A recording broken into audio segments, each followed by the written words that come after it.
In April 2019, we ran a story on the production of a relatively new crop in the agro-business in Zimbabwe, chia, and in that story, we featured businessman Eddie Rose. Eddie told us that his family had been in the farming business for more than 100 years now, and some of his relatives still carry on to date on their family farm in England. Succession in family-run businesses has seen the growth of some of the world's biggest organizations as they are based on strong backgrounds. In Zimbabwe, some indigenous business people have seen the importance of imparting knowledge and skills to their families so that their businesses live forever, long after the founders will have departed dear earth. In this week's program, we go to Mashonaland East Province in Beatrice, where hard-working Bonwo Fanadzo Matongera has established a model for most Zimbabwean farmers to learn a thing or two on how to run farming as a business. From humble beginnings, Mr. Matongera has asserted himself as one of the most successful tobacco and beef farmers in this province. Our crew caught up with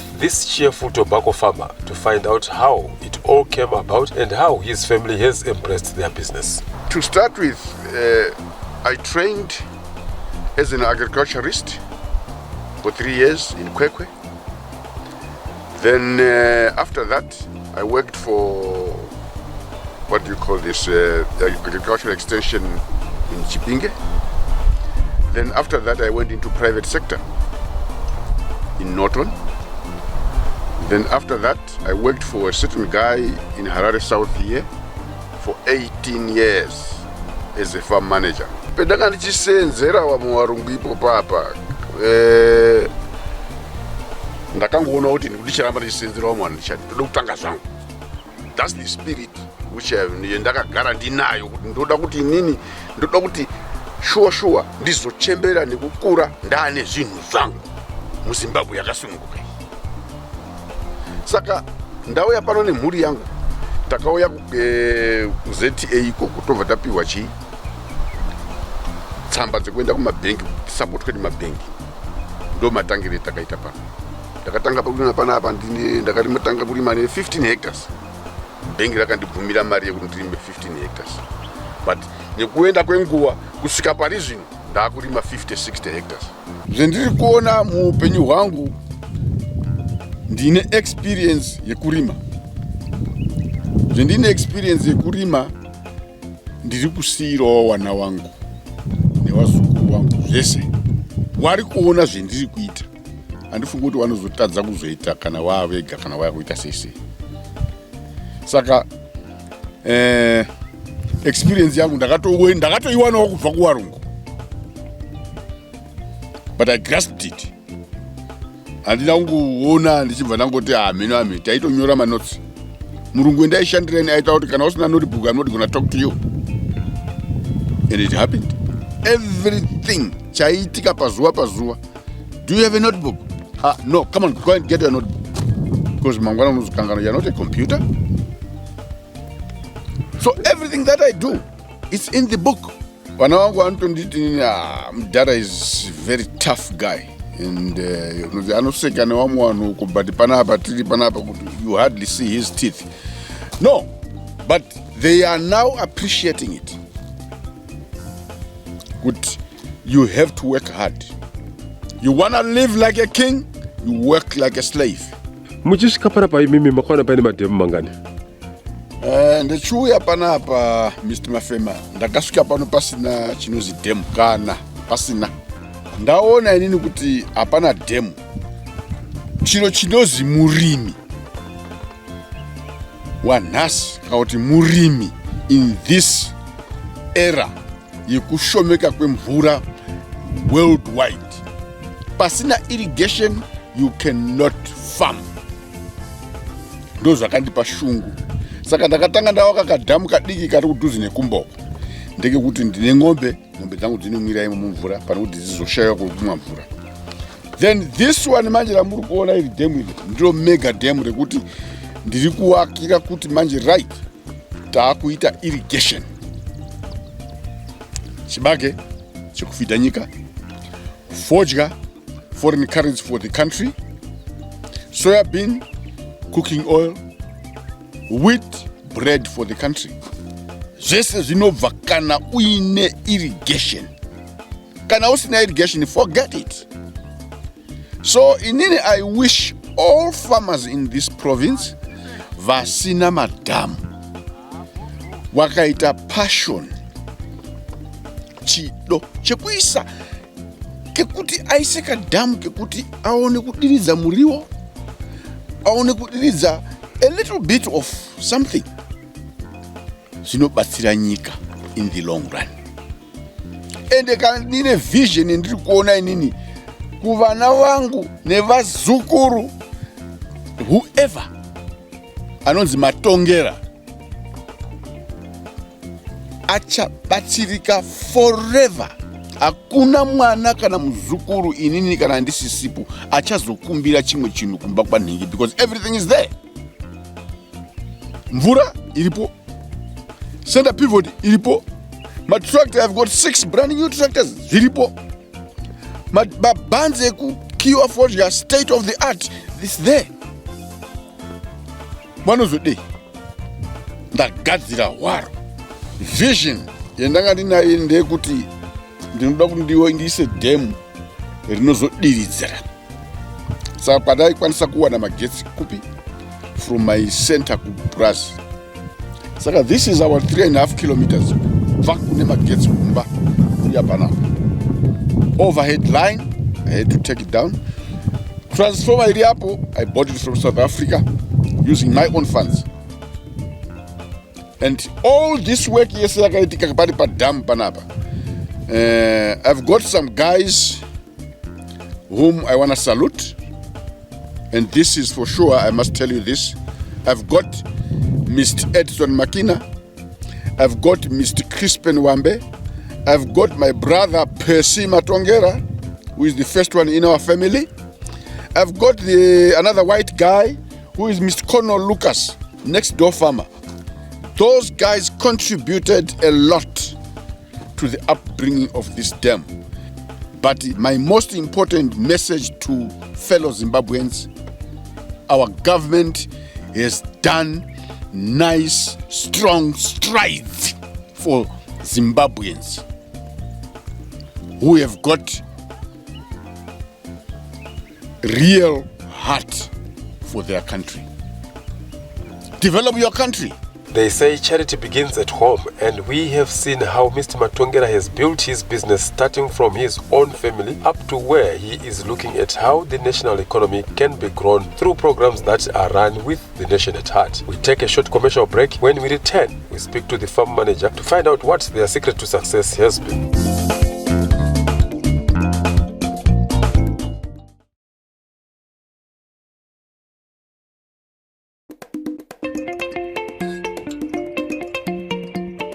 Welcome back. In this week's edition of your favorite program, we are highlighting the success story of Beatrice-based farmer Bonio Matongera, who is a tobacco specialist. Moving away from tobacco, Mr. Matongera has vested interest in beef farming, and he called on the government to seriously re-implement the restocking of the national herd on a professional scale. Bazi rezvekurima, Ministry of Agriculture, must pour in some money kune mafarmers votenga ng'ombe kana ku South Africa kana kupi whatever, votenga ng'ombe dzakawanda. Zviri kuitika izvo, but that's not hazvisi kunyatso kuita nemo chaizvo, ngekuti program idzi ng'ombe dzinofanirwa kuti dzizi kuwanupo mune mapurazi. Vanhu voita sei? Votanga kupfuya ng'ombe. Vanhu veRx vachiuya vachidzidzisa vanhu kuti ng'ombe dzinopfuyiwa so, dzinodhozwa so, dzinodhibhiswa so. Pasina inbreeding, ng'ombe dzinokura dzinoita ng'ombe dzakawanda, provided kuri kubva mari inobva kugovernment yende kotsvaga ng'ombe, yatsvaga ng'ombe tochienda ko-identify manje kuti right apa panofanira kuwanisa ng'ombe about 200, because that farmer he can do it. Takutarisa potential ya farmer kuti aungopi munhu kungopa. Munhu ane potential, anoziva zvaari kuita, ndiye anopiwa zvinhu izvi. Noti kungoti basi chirongwa chaine government mongopa umwe haazine kuti dzinodhibhiswa sei kana kuti sei, kungopa chete. No, ipai vanhu programs akafanana naiwo ya zvemombe zvezi. This country ine potential mafuro hobo kana pasina takuita zvekufidha zviya izvi koita vanhu vari specialized vanoticha vanhu how to do that properly.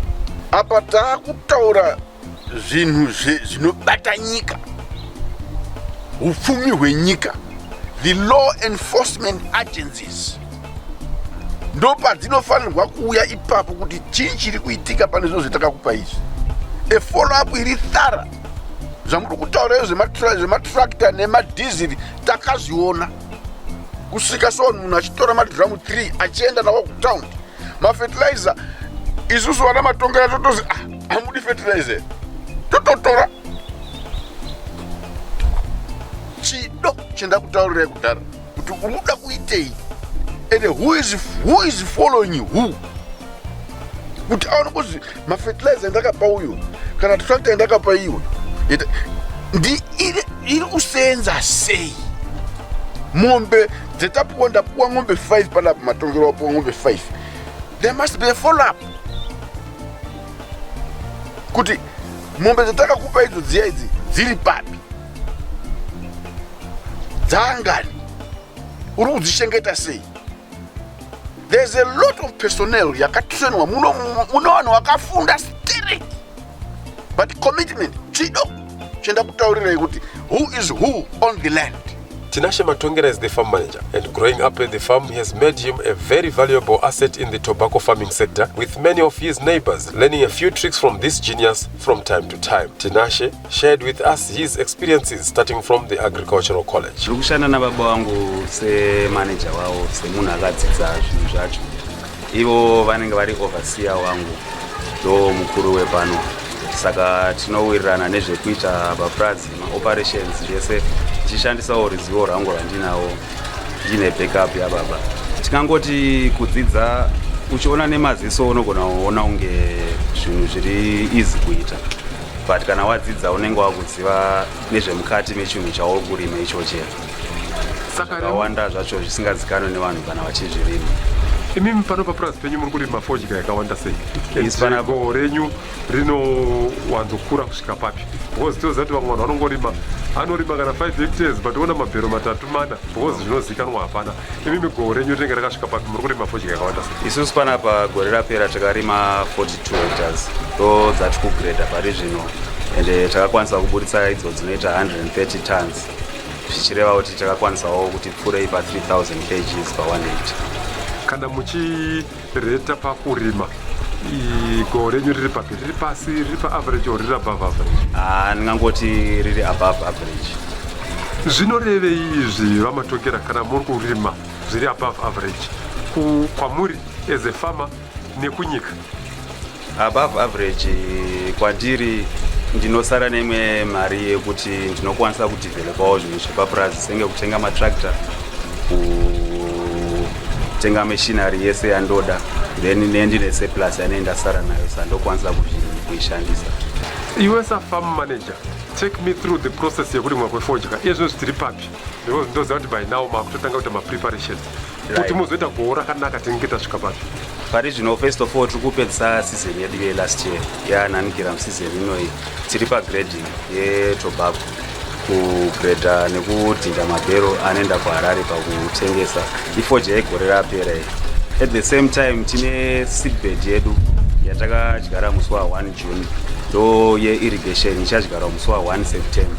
Saka gore rinoya tatotanga kutoita nezvayo pamwe chete tiri kuita nezvegore rapera zvekugredha fodya yacho, and then at the same time tiri kuita yatinoti winter plow ndo yekupidigura ivhu redu tichishandisa gejo tichisvikawo zvekuma 30 to 45 cm tichipidigura ivhu kuitira nguva yatichada kubvisa mariji tizowana mutota uri padhuze. Tinashe's strength as the farm manager is in his tobacco growing skills, and he has implemented the floating seedbed system to maximize his production. He took us to his seed garden where he put his seed down on the 1st of June as per the recommendations of the Tobacco Regulatory Authority. Apa tikutraya kubva kusystem yekudharadhara yataita pasati pawanika system iyi. Iyi system inonzi mafloat seedbeds.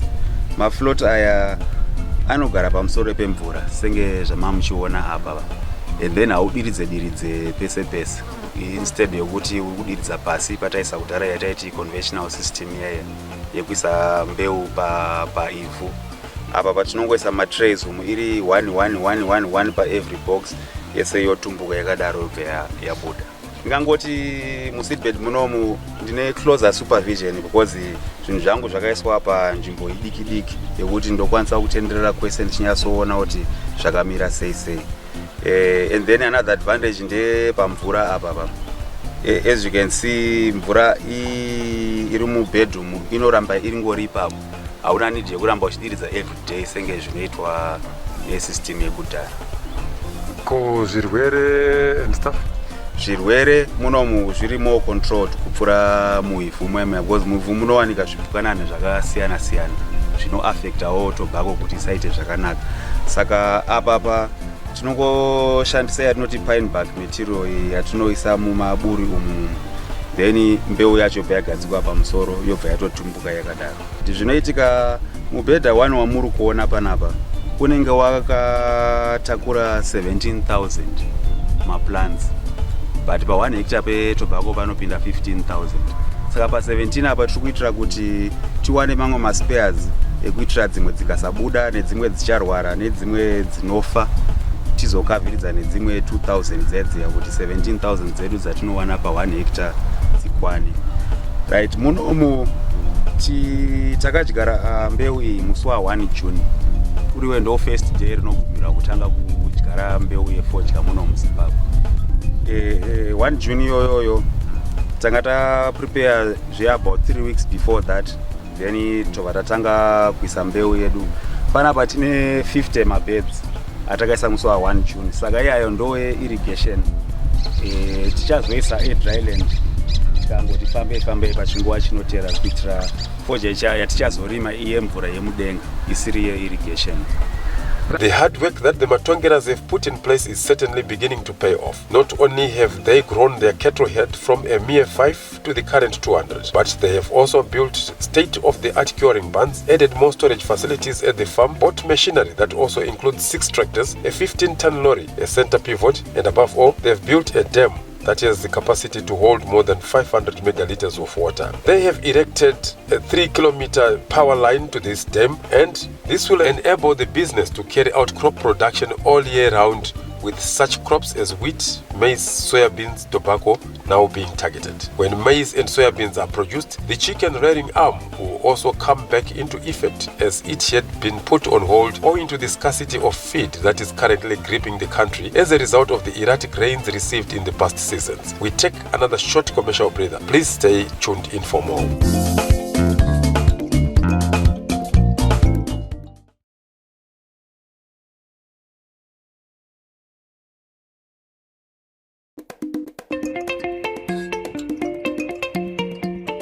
Welcome back. This is the last part of this week's edition of the program that looks at our economic giants, even at a time when our economy is not performing at its best. During these tough times, that's when we see tough guys of our nation who never say die. And this week, we highlight how the Matongeras of Beatrice in Mashonaland East Province have grown their farming business from a one-man band to an entity that is now employing around 100 people. We spoke to the farm supervisor, Ben Mwendela, to find out how the morale has been at this farm. Chinhu chinotifadza ndechekuti saifunga kare kuti varungu chaivo vanhu vanozvigona, asi takazoti takufamba taona kuti aiya ingano vamwe yedu isusu veganda nemaeri vanotozvigonawo. Saka zvakatora kutifadza kuti isusu notofanira kuti tinge tiri pamwe chete tichibatsirana.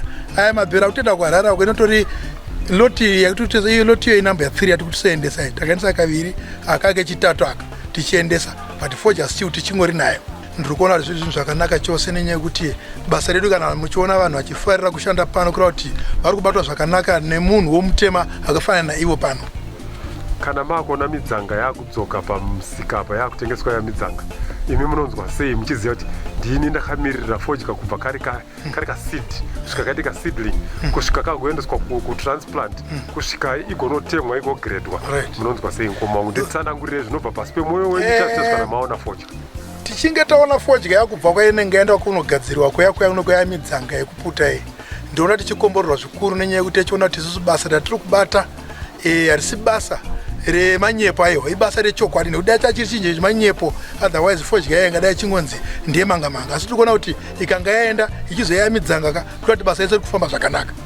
Ini ndinoona kuti mashoko mazhinji anenge adati nditaura ndeyekuti mukati memashandiro atiri kuita kune hama dzedu dziri kumwe kunzoko dzisati dzakuziva kunonzi kurima, vanofanira kuti vange vaine shungu yekuonawo zvati tichiitawo isu pano, nekuti isu basa redu patakatanga kubva mu99 kusvika iko zvinezvi mu2020 basa riri kungofamba zvakanaka. Ndinoona zviri kundiitira nekuda kwekuti ndikaita dambudziko vanomira vachindibatsira.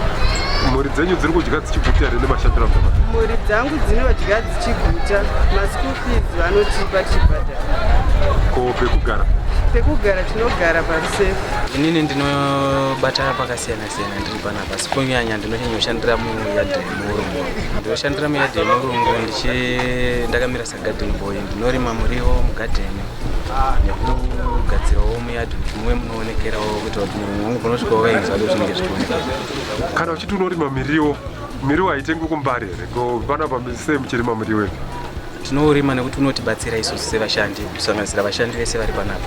Zvinovabatsira vachiuyawo kuzotenga muriwo, sometimes vanotoita zvekutopiwa nekuti ndo zvinototibatsira panapa. Right.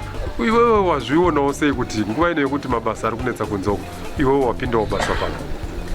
Zvinhu chinhu chakanaka chaizvo zvekuti dai pasinawo murungu pamwe izvi ndingadai ndakatogarawo ndisina basa randinaro. Mhuri yako iri kubatsirikana sei nekuti uri pabasa iro? Iri kubatsirika zvakatonyanya nekuti dai pasina basa iro kana kuti dai pasina murungu pamwe pari zvinhu izvi ndingadai sina kana pekutobata. They say behind every successful man is a woman, and we certainly could not leave the farm without going to the farmhouse to speak to the woman of the farm, Mrs. Matongera, and with a broad smile, she welcomed us and told us the beauty of being at a farm. Mupurazi ndona hangu makanaka nekuti zvese unozvirimira zvinhu zvako uchidya zvawarima, haumbotengi kana kudini. Kupurazi kwakanaka chaizvo, zvekuramba kuenda kuya kuno kumapurazi kuzorima ina ndione zvichibatsira. Ndaona danga renyu rehuku muri kunzwa sei amai kuti hamusi kukwanisa kuita huku ezvinoona kuti baba vatitaura kuti chikafu ndo chamboti iye zvino, kana huku dzenyu dzakapika muri kurova danga renyu, tsanangurirei mamwe madzimai kuti zvinenge zvakamira sei paprojekti yenyu? Zvinhu zvakanaka nekuti unoita mari yako, hauite zvekuti baba ndipewo chakati, baba ndipewo chakati, zvese mabhisisi kuti baba chakati chapera. Hamuzomiriri fodya? Tumwe tunhu unotengawo uchiita twaunenge uchiitawo muchibatsirana nababa wacho, ndo kugara kwacho kwepapurasi, asi hauzonetsike mari yako. Ndaona mune mhuri dzakawanda, ndanzwa kuti pano pane mafamilies anopfuura 80. Munonzwa sei mimi kana murimi amai nemhuri dzese dzakawanda kudaro idzodzo? Zvinhu zvinonakidza nekuti vese vakarwara unenge uchingodzi amai chakati, amai chakati. Saka vamwe unovaperekedzawo kuhospital, vamwe uchidi vematernity-wo uchidi, vese tinogara zvakazonaka nevashandi vedu. Munowana kupe mwoyo wokuti muti vana vemwe vese vabva kwavabva Zimbabwe yese muvati mwana? Ini hangu ndakakudzwa zvakanaka nababa vangu, vanga vari mupristi weMethodist, saka takangokura takawanda vachichengeta mhuri dzakawanda, saka handione chakaipa ini. After spending an exciting day at the farm interacting with all people in different sections, our host, Bonwe Matongera, was proud to tell us that he feels he has achieved his set goals in life and has a legacy to leave his children and grandchildren. When I'm long gone, whatever it is, I'm old, yes. Mwana wangu wazukuru wangu wazukuru tikuda kudemura sekuru Matongera. And I'm very proud of this. Tisusu tinoziverenga, tinozvinzwa, vakuru wedu vakatanga kuziya politics vachitaura kuti vanambuya nehanda nana sekuru Kaguyi vakataura kuti mapfupa edu achamuka. Inini kumuka kwavo manje takunakirwa ka.